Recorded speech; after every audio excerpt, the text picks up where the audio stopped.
परमपिता परमात्मा पूर्ण ब्रह्म सारी सृष्टि के रचनहार कुल मालिक कबीर परमेश्वर जी, ये हम सभी आत्माओं के जनक हैं, सबके पिता हैं।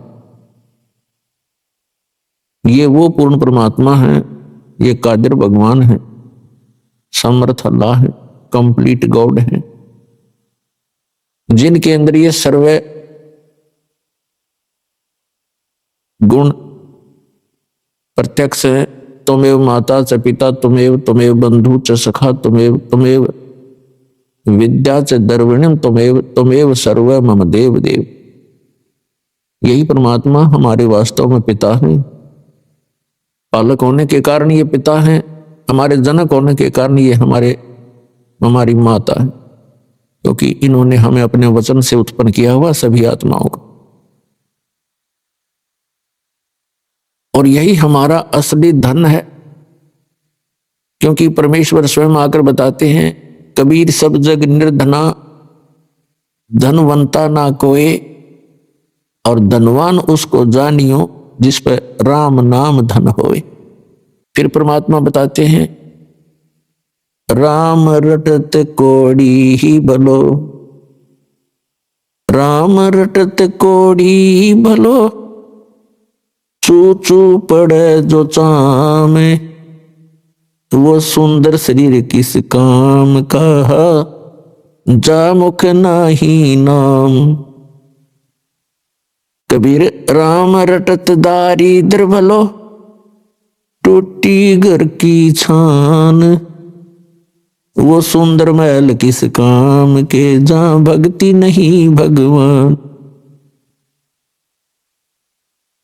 राम रटत कन्या भली, साकेट भलो न पूत, जैसे छेरी के गल में गलथना, जिसमें दूध न मूत। कबीर जिव्या तो आए भली, जो रटे हरि नाम, नहीं तो काट के फेंक दियो, ये मुख में भलो ना चाम। परमपिता परमात्मा कबीर देव कबीर साहिब अल्लाहु अकबर, ये हमारे सभी आत्माओं के जनक हैं, ये सबके पिता हैं। और यही वो रहमत वाले अल्लाह हैं, ये वही कृपा के सागर हैं, जो अपनी आत्माओं को, जो इनकी शरण में आकर के सत भक्ति करते हैं, उनको सर्व सुख प्रदान करते, और जो भक्ति नहीं करते या करते हैं तो शास्त्र विधि त्याग कर मनमाना आचरण करते हैं, या वे इनकम्प्लीट गॉड की, अधूरे भगवानों की भक्ति करते हैं,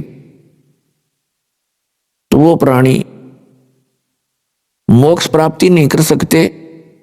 और उनका प्रारब्ध में यानी किस्मत में लिखा हुआ जो पाप कर्म है, जिसके कारण प्राणी को कष्ट होते हैं, उससे भी छुटकारा नहीं पा सकते।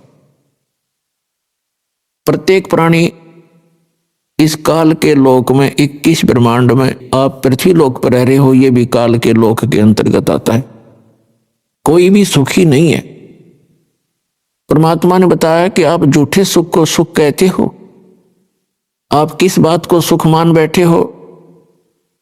पैसा हो, बढ़िया कोठी हो, कार हो, संतान हो, बस आप इसको मौज मानते हो, इसको आप सुख मानते हो।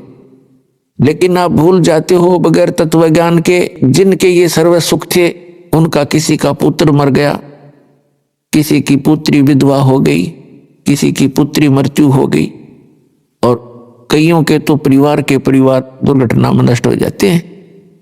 तो फिर कहाँ गई वो मौज?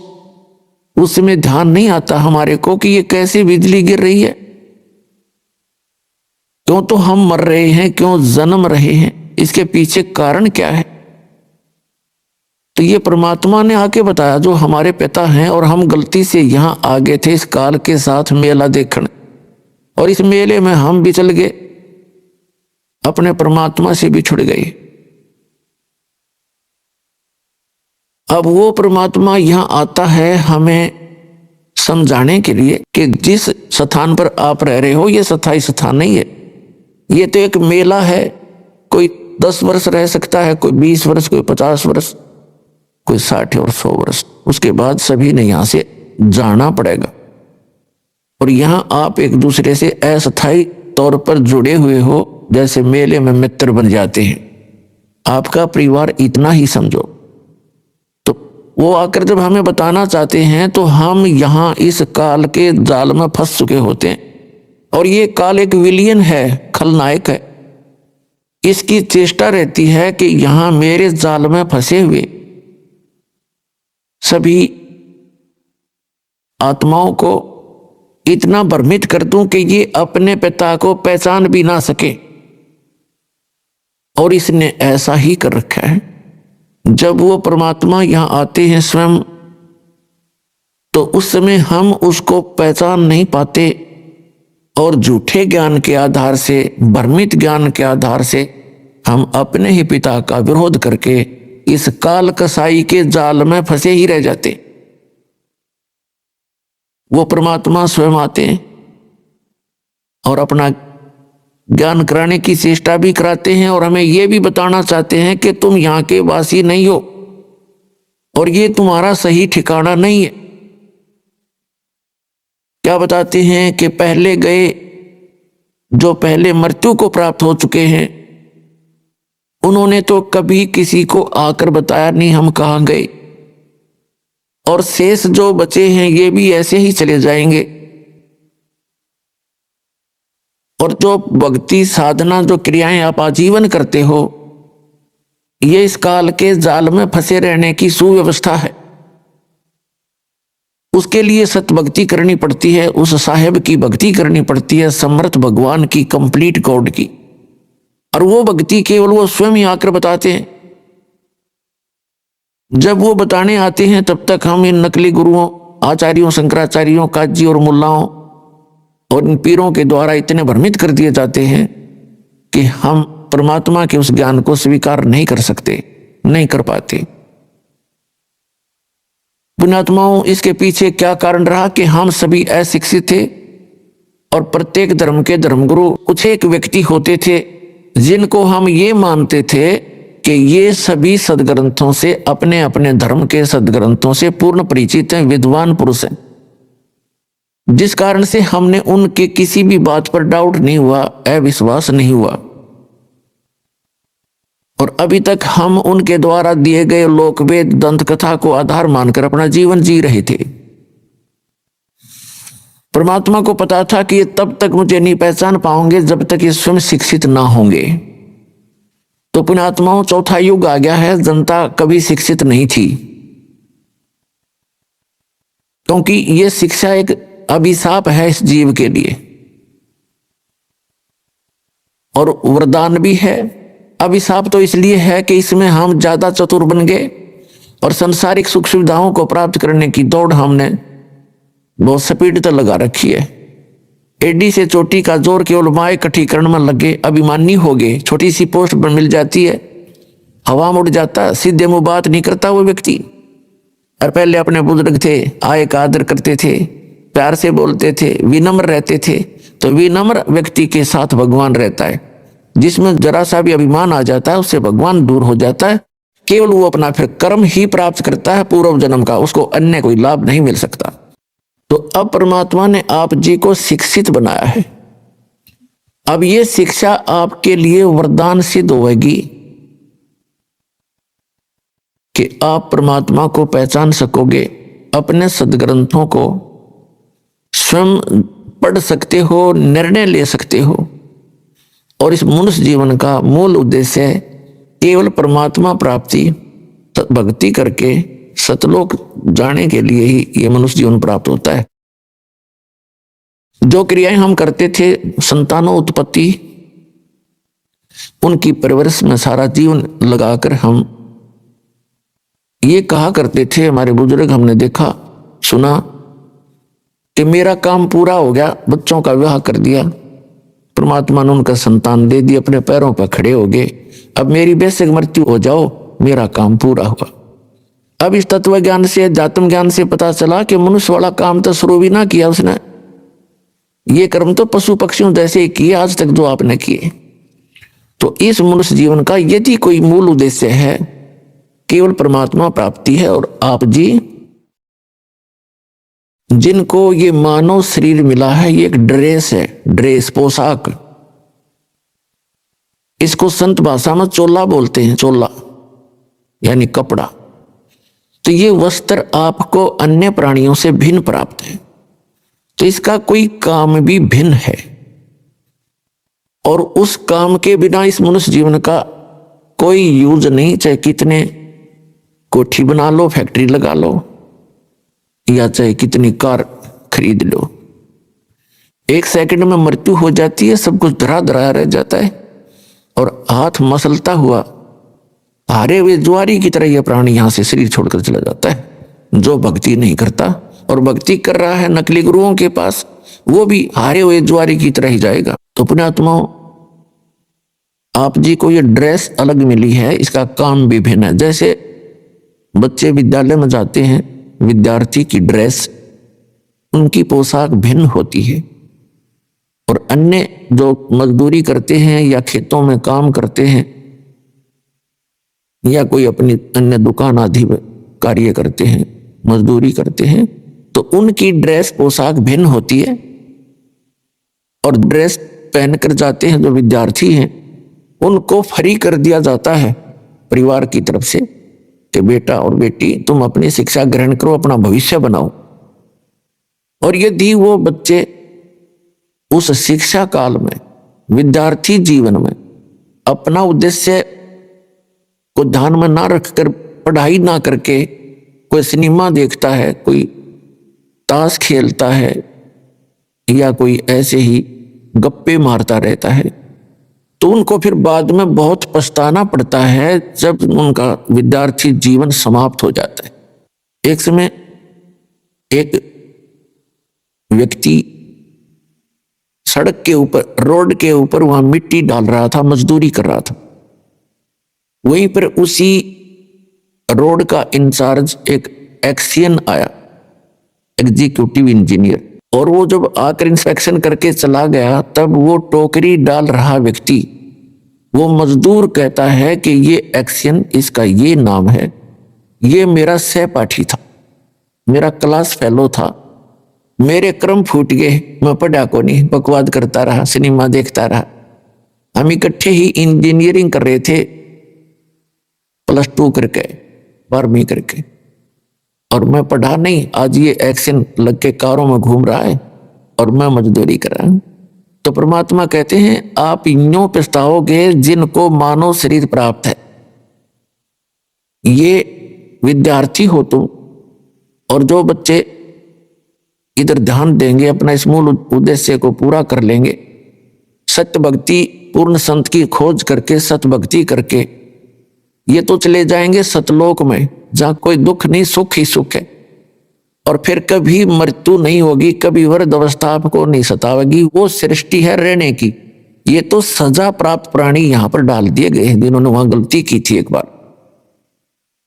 तो जो यहां से सत भक्ति करके चले जाएंगे तो वो तो सुख पाएंगे उसे, जो पढ़कर एक्शन लग गया।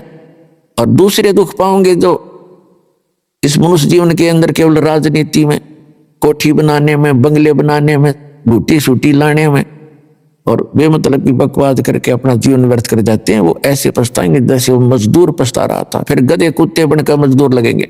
इसलिए परमात्मा ने आकर स्वयं ज्ञान दिया है कि आप भक्ति करो, और जो भक्ति नहीं करते वो चाहे भले ही आज आपको सुखी नजर आते हैं, वो उनके पूर्व जन्म की शुभ कर्मों की बैटरी चार्ज है, आगे चार्जर लग नहीं रहा। तो जब तक पूर्व जन्म की बैटरी चार्ज है यानी पुण्य कर्म है वो उनके चलेंगे, तब तक तो उसको कोई परेशानी नहीं होगी। और जब परेशानी आने लगेगी, बैटरी डिस्चार्ज होगी, पुण्य क्षीण हो जाएंगे, फिर उस पर कहर पे कहर टूटेंगे। तो इसलिए जो आज सुखी है उसको भी चार्जर लगाना पड़ेगा, यानी सद्भक्ति रूपी यह साधना इस दास से प्राप्त करनी पड़ेगी। क्योंकि विश्व के अंदर इस दास के अतिरिक्त किसी के पास सत भक्ति नहीं और सच्चा ज्ञान नहीं, सब गलत ज्ञान प्रचार कर रहे हैं। और इसके अंदर कोई मान बढ़ाई नहीं करनी चाहिए, क्योंकि हम कई प्रकार से भ्रमित हो गए। जैसे किसी व्यक्ति ने किसी भयंकर रोग की दवाई खोज ली, तो उसके पास दवाई लेनी चाहिए, चाहे राष्ट्रपति का रोग हो, उसने भी जाना चाहिए, इसमें क्या दिक्कत है। तो थोड़ी सी भी बुद्धि से काम आप लोगे तो ना अभिमान सतावेगा, आपको अपना कल्याण नजर आएगा, तो तुरंत आकर के नाम लीजिए। परमात्मा कहते हैं, मन तू पावेगा अपना किया रे, भोगेगा अपना किया रे। मन तू पावेगा अपना किया रे, भोगेगा अपना किया रे। राजा राम की कार उलंगी, गई सीता लंक मजारी। राजा राम की कार उलंगी, गई सीता लंक मजारे। सेतु बंधा जब सेना उतरी, चढ़ गए पद्म 18, मन तू पावेगा अपना किया रे, भोगेगा अपना किया रे। लंका तोड़ी बिलंका रे तोड़ी, वो अहि रावण से मारे। लंका तोड़ी बिलंका रे तोड़ी, अहि रावण से मारे। 10 मस्तक रावण के काटे, विभीषण को राज दिया रे, मन तू पावेगा अपना किया रे, भोगेगा अपना किया रे। प्रहलाद पैज परवान करी है, धर नरसिंह अवतारे। प्रहलाद पैज परवान करी है, धर नरसिंह अवतारे। दीन दयाल दया कर उतरे, एरणा कुश उदर वेदारे। मन तू पावेगा अपना किया रे, भोगेगा अपना किया रे। हा हा हु बंदे होते तौलत हैं बलवारे। आहा हु बंदे होते तौलत हैं बलवारे। गज और गरावणे भव सागर, 10 सेंस अधिकार। मन तू पावेगा अपना किया रे, भोगेगा अपना किया रे। भाई श्वास घटो बलहीन भयो जद, खेच लिया मजदारे। श्वास घटा बलहीन भयो जद, खेच लिया मजदारे। अर्ध नाम रसना से टेरा, वो सुमृत है रंकारे। मन तू पावेगा अपना किया रे, भोगेगा अपना किया रे। भाई नारद मुनि तेर काली रे योगी, जिन मन गर्भ किया रे। नारद मुनि तेर काली रे योगी, जिन मन गर्भ किया रे। पल में पूत बहतर जाए, ये रोवत केस उपाड़े। मन तू पावेगा अपना किया रे, भोगेगा अपना किया रे। भाई कृष्ण गुरु दुर्वासा होते, 56 कोटि सिंगारे। कृष्ण गुरु दुर्वासा रे होते, 56 कोटि सिंगारे। अम्बरीश के चले अपूठे, वो दुर्वासा से हारे। मन तू पावेगा अपना किया रे, भोगेगा अपना किया रे। भाई दुर्योधन और दुशासन को द्रौपदी चीर उतारे।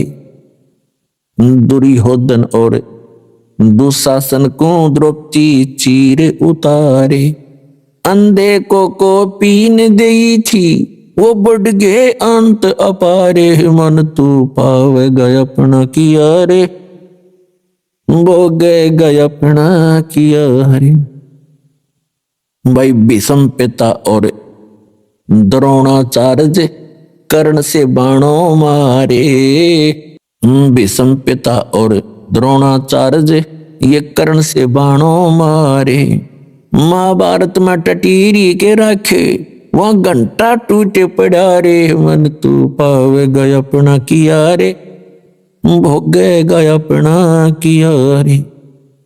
भाई 33 करोड़ यज्ञ में आए वो 88 सारे, 33 कोटि जग में आए 88 सारे।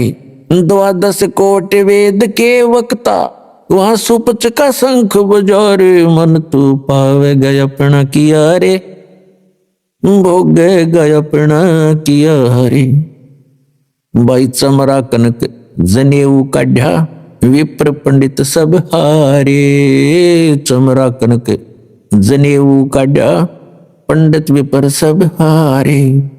जुल्हे के घर बालद आई वो केसों से बन जा रे, मन तू पावेगा अपना किया रे, भोगेगा अपना किया रे। मीराबाई को मारन लागे जहर का प्याला प्यारे, मीराबाई को मारन लागे जहर का प्याला प्यारे। पीवत ही अमृत हो लाग्या, हो गया सर्द ही और, मन तू पावेगा अपना किया रे, भोगेगा अपना किया रे। कंस केसी चानौर खपावण जीतन मल अखारे, कंस केसी चानौर खपावण जीतन मल अखाड़े। कृष्ण को तो यश दिया ये कबीर न कारज सारे, मन तू पावेगा अपना किया रे, भोगेगा अपना किया रे। भाई शंखों कृष्ण करें खवासी, धन तू सृजन हारे, शंखों कृष्ण करें खवासी, धन तू सृजन हारे।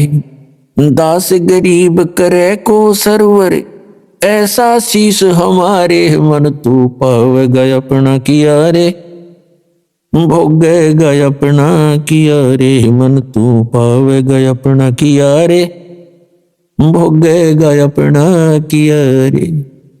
पुण्यात्माओं, ये जो वाणी दास ने आपको सुनाई है ये आदरणीय गरीबदास साहिब जी ने अपने मुख कमल से बोली है, लेकिन ये ज्ञान गॉड गिवन है। पूर्ण परमात्मा, वो समर्थ परमात्मा जो कंप्लीट गॉड है, पूर्ण परमात्मा कबीर साहिब जी आदरणीय गरीबदास साहिब जी को आकर मिले थे। खेतों के अंदर जब वो गऊ चरा रहे थे, 10 वर्ष के बालक पाली गए हुए थे, गवाले थे, और भी बहुत से गांव के व्यक्ति बड़े छोटे अन्य भी अपने अपने गऊओं को इकट्ठा ही चरा रहे थे। तो वहां परमात्मा आए थे, एक जिंदा महात्मा का रूप बनाकर, एक साधु संत का रूप बनाकर, और गरीबदास जी की आत्मा को निकाल के सतलोक लेकर गए थे। ऊपर के ब्रह्मांडों का सारा विवरण दिखाया था,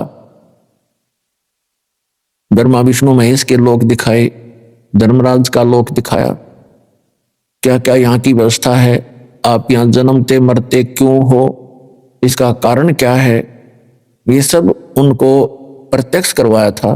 इनको आदरणीय गरीबदास साहिब जी को, आदरणीय गरीबदास साहिब जी को फिर परमात्मा अपने सतलोक लेकर गए थे, जिसे सचखंड कहते हैं, जिसको शाश्वत स्थान कहते हैं, सनातन परमधाम गीता में कहा है। वहां ले गए थे, फिर वापस छोड़ा था लाकर। परमात्मा पूर्ण ब्रह्म की कृपा के बिना कोई भी प्राणी ऊपर जाकर के वापस नहीं आ सकता, यानी वहां जाकर के वापस किसी को कुछ ज्ञान नहीं दे सकता, क्योंकि इस काल भगवान ने सबको गुमराह किया हुआ है, भ्रमित किया हुआ है। केवल परमात्मा अपनी रजा से ऊपर ले जाते हैं। उन्होंने चंद पुण्यात्माओं को ऐसे ऊपर ले जाके वापस छोड़ा। उन्होंने उस परमात्मा की गवाही दी है, अपनी अमृत वाणी रूपी एफिडेविट दिए हैं कि वो परमात्मा इन सभी भगवानों से, प्रभुओं से अन्य है, ब्रह्मा जी से, विष्णु जी से, शिव जी से, दुर्गा जी से, ब्रह्म से और परब्रह्म से, इनसे अन्य है, उसको पूर्ण ब्रह्म कहते हैं। गीता अध्याय नंबर 8 के श्लोक नंबर 3 में उसी को परम अक्षर ब्रह्म कहा है। तो पुण्यात्माओं, वो परमात्मा स्वयं ही ऊपर ले जाते हैं अपनी आत्माओं को, फिर वापस छोड़ते, और फिर वो आकर के भगवान के विषय में जानकारी देते। उनमें से एक गरीबदास जी हैं, जो परमात्मा से प्राप्त यथार्थ ज्ञान के आधार से क्या बता रहे हैं कि जिस लोक में आप रह रहे हो ये तो केवल भक्ति करने के लिए आपको मानव शरीर दिया जाता है इस लोक में। बाकी अन्य प्राणी तो अपने पूर्व जन्म के कर्मों का ही भोग भोग रहे होते हैं। और आप सत भक्ति ना करके अन्य भक्ति करते हो या यहां बकवादों में लगे रहते हो तो उनके साथ कैसी कैसी घटनाएं घटी।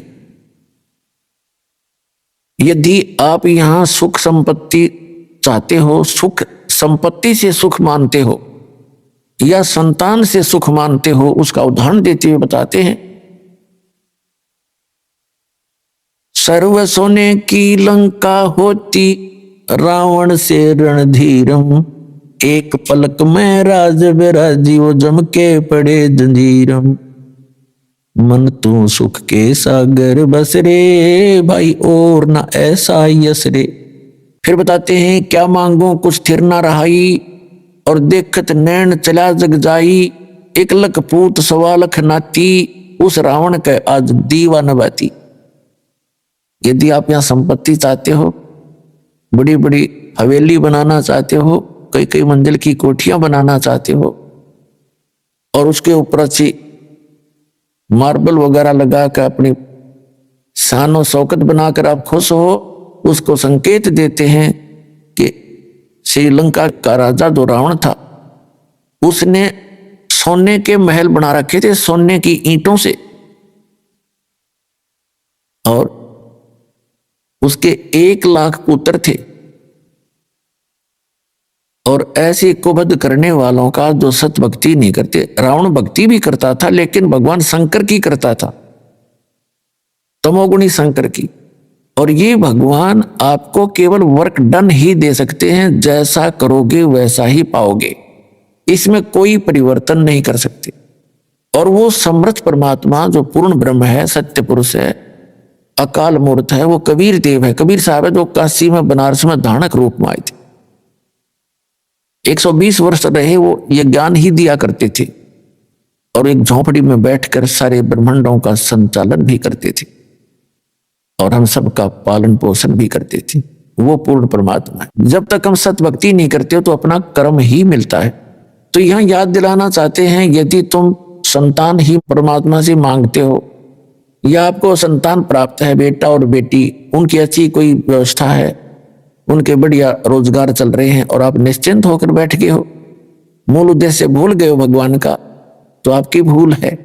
1 लाख पूत सवा लख नाती और उस रावण का कोई दीवा न बाती, दीपक लगाने वाला निशेष बचा। तो इस गंदे लोक में आप इन्हीं व्यवस्थाओं से संतुष्ट हैं तो आपका भूल लाग रही है। उस भूल को तोड़ने के लिए परमात्मा आते हैं या अपना कोई दास भेजकर आपको सजग करते हैं कि आप अपना मूल उद्देश्य भूल चुके हो। उसके लिए याद दिलाते हैं कि जो भक्ति करते हैं उनकी भगवान मदद करते हैं।